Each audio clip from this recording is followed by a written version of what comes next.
Comme je l'ai dit, hein, les baisses d'impôts, elles profitent qu'à ceux qui payent beaucoup d'impôts, mais la classe moyenne n'a rien à gagner d'une baisse de la fiscalité.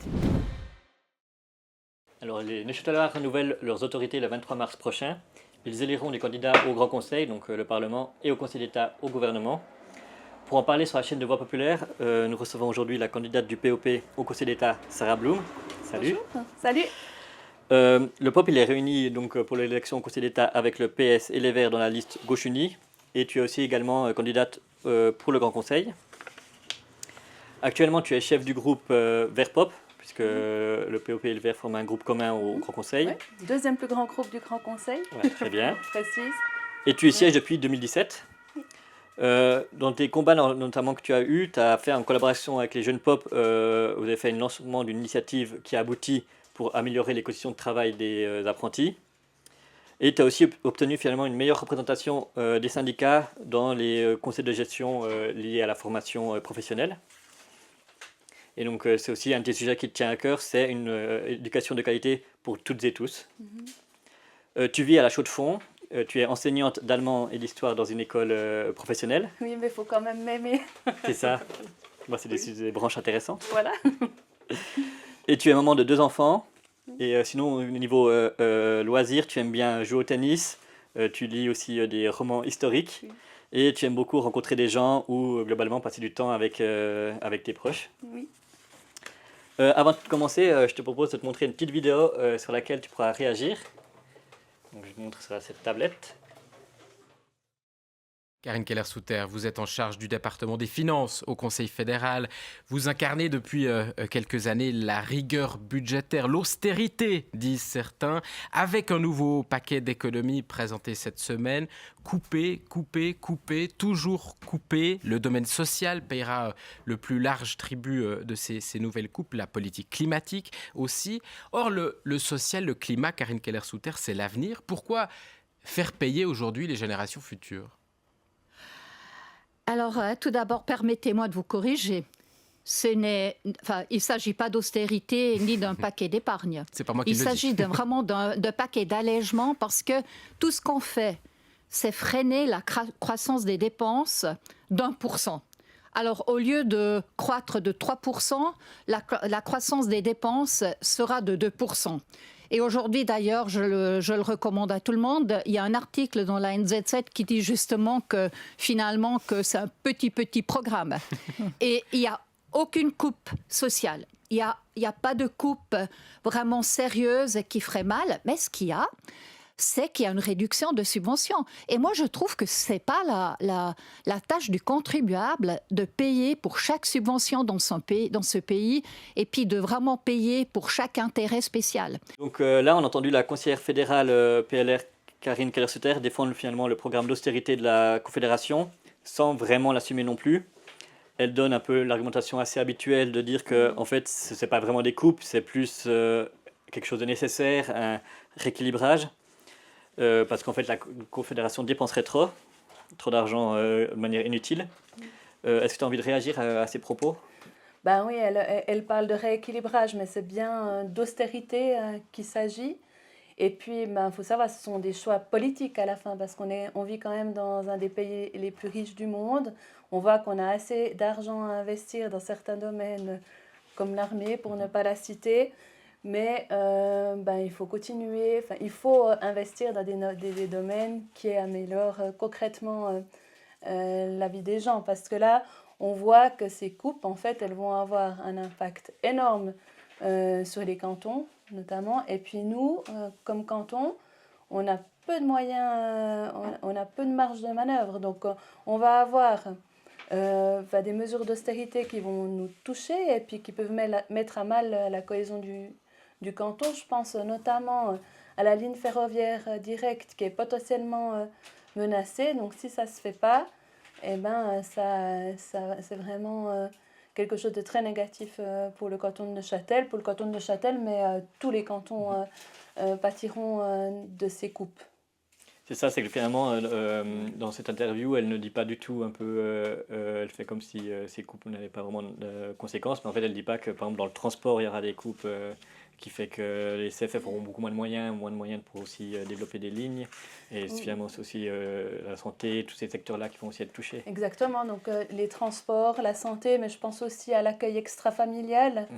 Et puis j'ai l'impression que c'est vraiment avoir une vision sur le très court terme, parce qu'on sait que quand on investit dans ces domaines-là, eh ben, on a des retombées sur les moyens et long terme. Donc vraiment, ouais, ces mesures d'austérité sont mauvaises et pour la population et pour le pays en général et notre canton en particulier. Et notre canton de Neuchâtel doit faire rempart à ces décisions d'austérité en permettant aux gens, aux Neuchâteloises et aux Neuchâtelois de continuer de vivre, de pouvoir vivre dignement. C'est pas normal qu'il y ait plus de 10%, il y a eu des chiffres, il y a eu une étude il n'y a pas longtemps, 10% des Neuchâteloises et des Neuchâtelois qui vivent en dessous du seuil de pauvreté. Ça, c'est pas admissible dans un pays comme le nôtre. Et ces coupes, en fait, elles vont être délétères pour justement les plus précaires de notre société. Donc tu disais que le canton a finalement peu de marge de manœuvre. Est-ce qu'il y a quand même un peu des éléments sur lesquels il peut essayer de limiter ces coupes, ou est-ce qu'il y a des endroits où il peut mettre un peu lui-même de l'argent pour essayer de compenser? Alors, c'est clair que le canton ne pourra pas pallier la Confédération pour une ligne ferroviaire directe, par exemple, ce ne sera pas possible. Mais on l'a déjà fait, on peut augmenter les subsides des caisses maladie, enfin des primes d'assurance maladie. On voit que c'est vraiment un des points qu'étouffent les gens. Donc ça, le rôle du canton, c'est justement, en attendant une caisse unique, on espère qu'elle viendra bientôt, et c'est d'aider la population qui en a besoin à payer ces primes d'assurance maladie. Comme on parle un peu des finances, finalement, on peut parler de celle du canton de Neuchâtel. Donc, il y a la droite qui a voté des baisses d'impôts et qui aimerait en voter d'autres, qui risquent de finalement mettre en difficulté les finances et qui pourraient créer de futures mesures d'austérité aussi au niveau du canton. Donc, qu'est-ce que tu en penses par rapport à ça? Est-ce que tu as quelque chose à dire? Que du mal. Ouais. Donc, ils ont réussi au dernier budget à faire passer une baisse d'impôts de 1%, mais inscrit dans le temps, donc limité dans le temps. Et puis la volonté, c'est ils ont lancé une initiative pour baisser la fiscalité de 10%, donc ce qui est énorme. Puis il faut savoir que tu es convaincu, je pense, mais ces baisses d'impôts ne profitent qu'aux plus riches, quoi. Les plus précaires n'en verront pas la couleur. Donc et par contre, ils auront un impact. Ils seront impactés dans leur vie de tous les jours, étant donné qu'ils auront peut-être moins de subsides et les infrastructures ne suivront plus. Il y aura peut-être moins de place dans les structures parascolaires. Donc, dans le quotidien des Neuchâteloises et Neuchâtelois, il y aura vraiment des répercussions énormes si cette initiative passe et de manière générale, si on a une législature de plus, une double majorité de droite, on peut craindre des répercussions non négligeables sur le quotidien de la population. C'est vrai que la droite, elle joue beaucoup sur le fait de donner la sensation qu'on va avoir plus d'argent à la fin du mois parce qu'on paiera moins d'impôts, mais on ne parle pas du tout en fait, des frais qu'on aura en plus si, par exemple, s'il y a moins de place en crèche, peut-être ce sera plus des crèches privées ou comme ça, et du coup ça évite des frais. Exactement, et puis plus de subsides pour les assurances maladie. Aussi, ouais. Et puis, comme je l'ai dit, les baisses d'impôts, elles profitent qu'à ceux qui payent beaucoup d'impôts, mais il faut rappeler quand même que l'impôt est juste, et puis qu'on paye son impôt d'après ses revenus. Donc s'il faut s'attaquer à quelque chose pour améliorer le pouvoir d'achat, pas trop ce terme, mais le pouvoir d'achat de la population, c'est plutôt les primes d'assurance maladie, et ce genre d'action qu'il faut mener. C'est pas de baisser la fiscalité, étant donné que c'est proportionnel, plus on a d'argent, plus on paye d'impôts. Donc les plus précaires, la classe moyenne, même on pas le choix de la classe moyenne, la classe moyenne n'a rien à gagner d'une baisse de la fiscalité. Pendant ces élections, du coup, il y a une alliance, on a dit, des partis de gauche, donc avec le PS et les Verts, autour d'étiquette Gauche Unie. Pourtant, le POP a été très critique envers le PS quand il y a la législature le PS était majoritaire au Conseil d'État, donc ils avaient 3 sièges sur 5, et qu'ils ont appliqué à ce moment-là des politiques pas très sociales, comme Non. des politiques d'austérité. Mhm. Donc finalement, pourquoi cette alliance? Est-ce que le POP a pu mettre en place des points importants de son programme pour dire que finalement, si il y a une majorité de gauche, PS verte, POP, on soit sûr que cette politique soit menée et pas une politique plus à droite? Donc c'est vrai qu'il y a 12 ans, on avait déjà fait une liste commune avec le PS et les Verts. Il faut savoir que cette fois-ci, le contexte il est différent. Déjà, cette dernière législature, on a subi une double majorité de droite. On a quand même pu constater que quand on travaille ensemble, quand on collabore ensemble, on arrive quand même, peut-être pas à tout faire passer, mais à faire passer des points essentiels pour la population, notamment la population la plus précaire. Donc cette bonne collaboration nous a aussi motivés à faire cette alliance. Et puis on n'y va pas, enfin on a mis des points. Ouais. Donc on a créé un programme commun. Les candidates et candidats de la liste pour le Conseil d'État s'engagent à porter les valeurs qui sont véhiculées par le programme en cas de majorité de gauche au Conseil d'État. Et contrairement à il y a 12 ans, il n'y a que 2 candidates, un candidat et une candidate socialiste. Donc quoi qu'il arrive, ils ne pourront pas, comme ça a été le cas 2 fois de suite, avoir 3 membres à l'exécutif. Donc ça change quand Il y aura même au moins 2 pas partis mal. de gauche présentés. Si on a la majorité, Ouais. il y aura au moins 2 partis de gauche. Et nous, notre voix, elle sera portée notamment par le programme de la gauche unie. Voilà ici. Est-ce que tu peux nous donner peut-être 1 ou 2 points où vraiment le POP l'a pu mettre en avant dans ce programme? Oui, alors c'est un peu... il y a beaucoup de points, Ouais. mais c'est des points qui nous sont chers, notamment en ce qui concerne la dignité de la population, de pouvoir finir ses fins de mois, pouvoir boucler ses fins de mois dignement, pour l'égalité aussi, l'intégrité numérique, donc pouvoir avoir le droit à une vie hors ligne, pas se laisser envahir par le numérique. Sur la formation aussi, ça c'est un point qui, à titre personnel, était très important pour moi, pour une formation de qualité, aussi pour étendre le principe du salaire minimum aux apprentis et aux apprentis. Ça, c'est quelque chose d'important. Aussi en ce qui concerne la santé, avoir des centres de soins, des hôpitaux à proximité. Donc ça, c'était important pour nous. Ça figure dans le programme et d'une manière générale, d'avoir des services publics proches et de qualité. Très bien, du coup, comme on est sur le programme, on peut un peu approfondir ce sujet. Donc, comme vous avez dit dans les médias, finalement, l'élection qui est le plus importante pour le POP, c'est celle du Grand Conseil, c'est celle où il y a le plus, on va dire, d'ambition. Donc, dans cette prochaine législature, c'est quoi vraiment les mesures les plus importantes qui vont être portées par le POP au Parlement, enfin essayer de les faire aboutir? Donc c'est vrai qu'on est particulièrement fiers de notre liste cette année qui est très représentative de la population, avec beaucoup d'ouvrières et d'ouvriers qui sont représentés. Donc on espère aussi une diversité de personnes élues au Grand Conseil pour faire porter cette voix qui n'est pas toujours entendue au sein du Parlement. Et de manière générale, on va continuer les combats qu'on mène depuis toujours, et on espère une double majorité de gauche pour les voir faire passer. Mais voilà, toujours en ce qui concerne la formation, en tout cas, il faudra être attentif parce qu'on va devoir passer à un lycée en 4 ans. Ouais.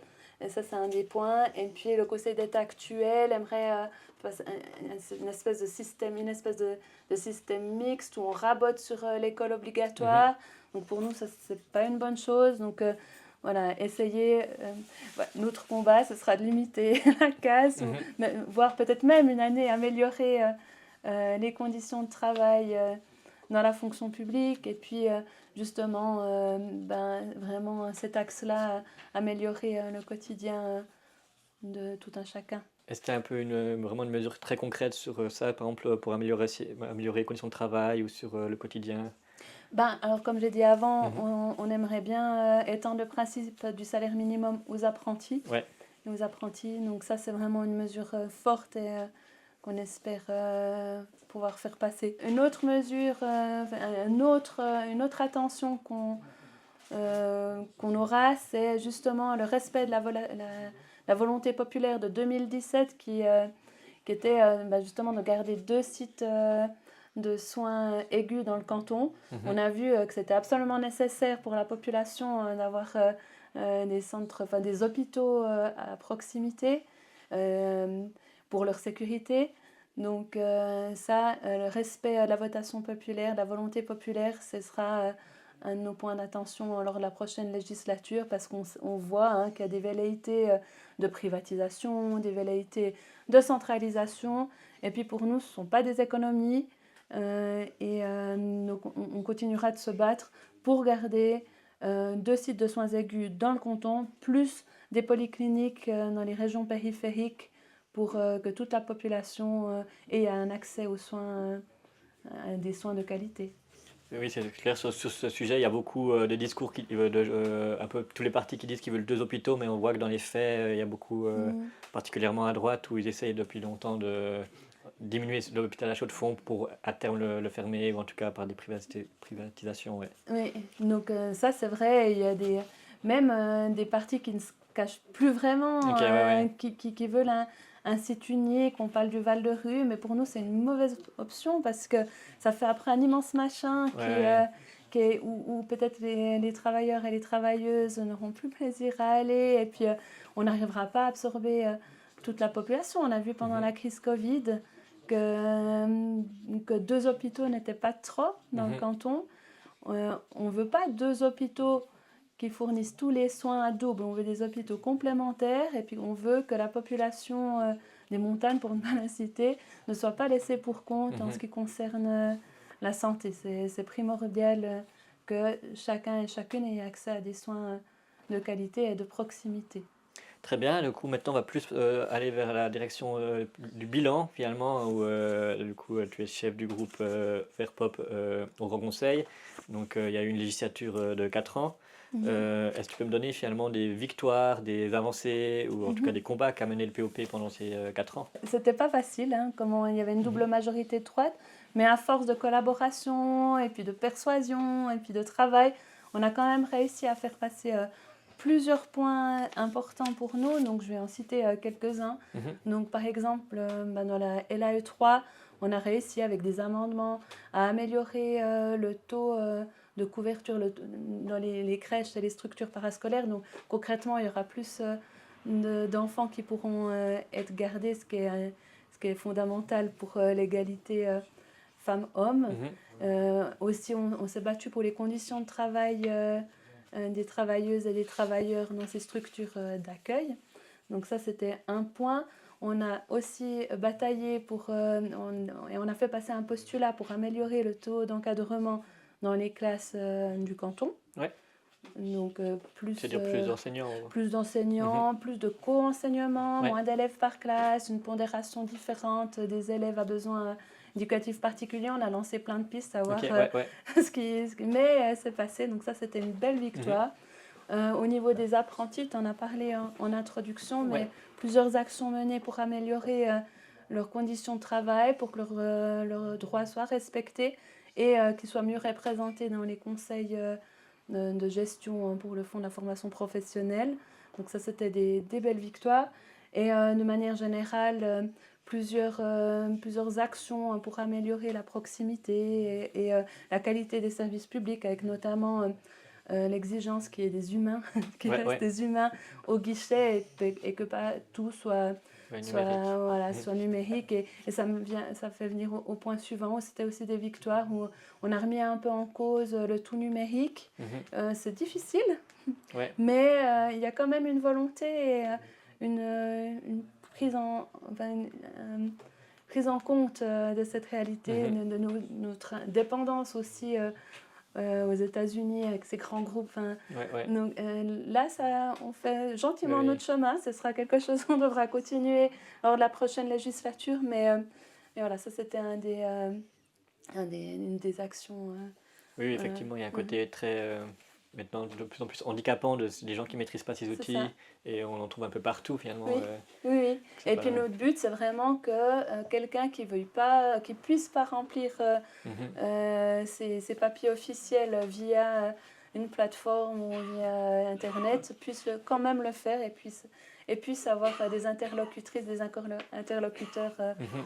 humain. Ça, Ouais, c'est ouais. vraiment, je pense, on doit être, enfin, l'informatique doit être à notre service, pas le contraire. Ouais, ouais. Vraiment, c'est quelque chose et on devra continuer de se battre pour cela. Sinon, dans les autres postulats qui sont passés, il y a un postulat qui a été déposé par un camarade pour une opération papyrus dans le canton de Neuchâtel et qui a été accepté. Ouais, tu Donc, peux quand juste même, préciser ce que c'est l'opération oui, Papyrus. pour la légalisation des sans-papiers, Mhm. leur intégration au marché du travail.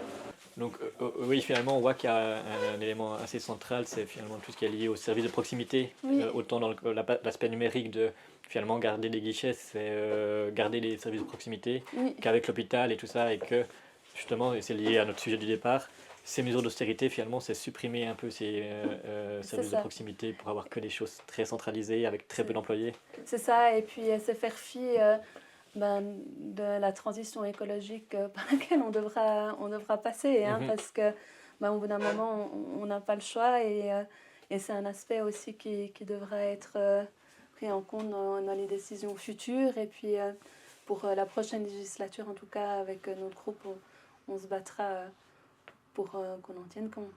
Donc un autre des points, c'était justement le prix des transports publics. On a vu qu'on n'osait pas offrir la gratuité, hein. Il y a eu Mhm. un verdict du tribunal fédéral qui s'oppose à la gratuité des transports publics pour toutes et tous. Par contre, en commission, nos camarades ont bien œuvré pour que, même si on n'ose pas proposer la gratuité à toutes et tous les Neuchâtelois, on puisse diminuer les prix des transports publics, Mhm. voire proposer la gratuité à certaines tranches de la population. On a vu à Genève que ça fonctionnait extrêmement bien. Ouais. Donc c'est une mesure sociale et écologique qui est très intéressante.